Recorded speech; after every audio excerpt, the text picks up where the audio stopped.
గుడి ప్రధాన అర్చకులు గోషికొండ హనుమంతులు గారు మనతో పాటు ఉన్నారు. సో ఇప్పుడు మనం నమస్తే పంతులు గారు. నమస్కారం. సో చెప్పండి, ఇప్పుడు ముందుగా మనకు వచ్చేది శ్రావణంలో ఇంకా చాలా మంది కూడా అధిక సంఖ్యలో భక్తులు వస్తారు, స్వామివారిని కూడా దర్శించుకుంటారు. కాబట్టి మనకు శ్రావణంలో ఇంకా ఏమేమి పూజా కార్యక్రమాలు ఉంటాయి, ఆ శ్రావణం గురించి కొంచెం ఇంకా ఓకే. అలాగే ఆగత్త ప్రతిపత్తే జగత పితరో వందే పార్వతీ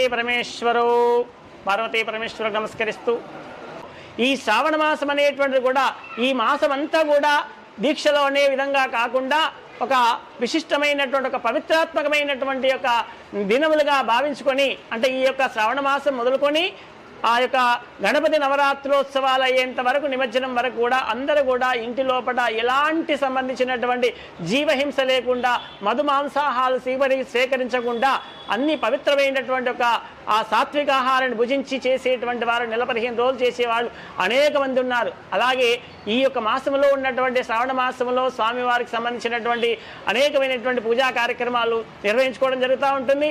అందులో ఇక్కడ శివాలయ ప్రాంగణంలో మాత్రం ఆ యొక్క శ్రావణ శుద్ధ పంచమి రోజునాడు సంబంధించినటువంటి నాగుల పంచమి అని అంటారు. ఆ నాగుల పంచమి రోజునాడు కూడా స్వామివారి యొక్క వెనుక భాగంలో ఒక నాగశేషుడు అనేటువంటి వారు ఉన్నారు. ఆ నాగశేషుని మహిళామణులందరూ కూడా విచ్చేసి ఆ శేషునికి ఆ యొక్క సంబంధించినటువంటి యొక్క క్షీరములు సమర్పించుకొని అనేకమైనటువంటి పూజా కర్మలు చేసుకునేటువంటిది ఆ యొక్క స్వామివారిని ఆశీస్సులు పొందేటువంటి వారు ఉన్నారు. అలాగే తర్వాత అది ఒక ఈ శ్రావణ శుద్ధ పౌర్ణమి రోజు నాడు జంజాల పౌర్ణమి అనేటువంటి ఉంటుంది. ఆ రోజు సంబంధించినటువంటి జంజాలు వేసుకోవడము, రక్షాబంధన చేసుకోవడము ఇలాంటి యొక్క కార్యక్రమం కూడా ఉంటుంది.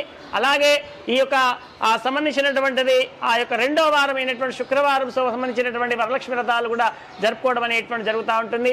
ఆలయ ప్రాంగణాలు కూడా కుంకుమార్చనలు సువాసినులు అందరూ కూడా విచ్చేసి అటువంటి యొక్క శుక్రవారం రోజు నాడు కుంకుమార్చన కార్యక్రమాలు సామూహికంగా కూడా చేయడం అనేటువంటి జరుగుతూ ఉంటుంది. ఇలాంటి యొక్క కార్యక్రమాలు ఈ యొక్క భాద్రపద ఆశ్వీజ కార్తీక మాసాలలో కూడా ప్రతిదీ అనేకంగా ఈ యొక్క మాసోత్సవం, పక్షోత్సవం, వారోత్సవం అనేటువంటి విధానాలలో ఇక్కడ విశేషంగా జరుపుకోవడం జరుగుతుంది. అందులో దానికి తోడుగా భక్తులు కూడా విశేషంగా వచ్చి దర్శించుకొని వారి యొక్క కోరికలన్నీ కూడా తీర్చేటువంటి ఈరేడైనటువంటి యొక్క రామస్వామి వారు ఉన్నారు. వారికి అన్ని విధాలుగా సహకరించి సామూహికంగా ఆయురారోగ్యములు భోగభాగ్యాలు కలగాలని మనస్ఫూర్తిగా వేడుకుందాం. ఓం నమః శివాయ.